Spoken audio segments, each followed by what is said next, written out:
As we continue on Hannity and Colmes, joining us now, Massachusetts Governor Mitt Romney. All right, I figure Senator Frist was a hometown favorite. So coming in number 2 in Memphis, not a bad deal for the governor from Massachusetts, sir. Well, it wasn't a kick in the teeth, but I'm not going to read a lot into it at this point. Pretty small group and very early on, but frankly, I'm doing my best to be a good governor. I mean, come on, this is the political world. We'll take small favors.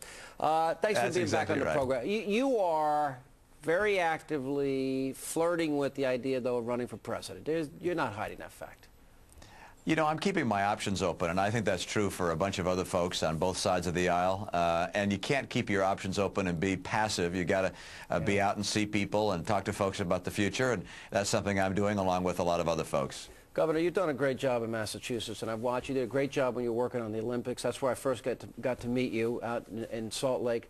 It has bothered me. I was watching a show even this weekend, and the issue of your personal religious beliefs came up. And I find in this day and age, I find that unacceptable, that in the manner in which it has been brought up at times. And you know what I mean here. And it dovetails into a bill that's been introduced in your state that would allow religious groups to be exempt from anti-discrimination laws as it relates to adoptions. Can you talk about the whole concept of religion and politics in that way? Well, I think Americans, and particularly members of my own party, prefer seeing a person of faith lead the country, and I think most people don't care what brand of faith that is, so long as that they're true to it. I agree with you. And so long as the values that people are living by, their family values, and they believe in God, and if they're a Christian, they believe that Jesus Christ is their Savior. Those are the things that people are looking for, and I don't think they care a lot about what church that someone belongs to. In our state, we have an issue that's come up recently, which is that the Catholic Church has been providing a vital service to our state of placing children, special needs children that have been in state custody, in homes.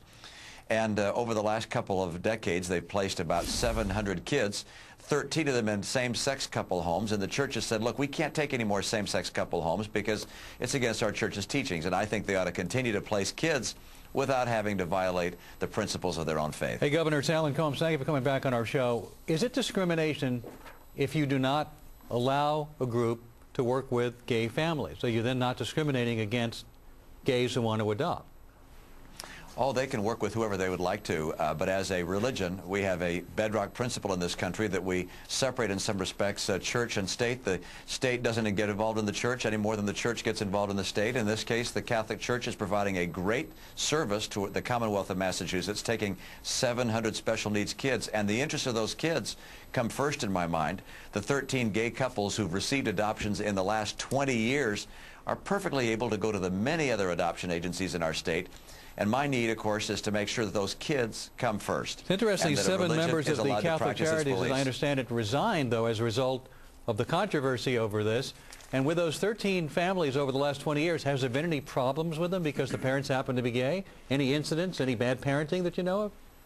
There's no suggestion about bad parenting or their right to adoption. Under Massachusetts law, gay couples are able to adopt, and they can do that through many, many different agencies. The question here is not whether gay couples can adopt, which is the law here. It's instead whether the Catholic Church will be allowed to place special needs children, some 700 of them, in homes in Massachusetts, or whether they're going to be prohibited from doing so by virtue of their faith. And religious faith in our society is one of the sacrosanct principles that we have as a society. We allow people to practice their religion without interference from the state. But those on the other side very quickly say it's really discrimination against those who want to help gays, and you're excluding gays from being helped by those particular charities, along with the laws of the state.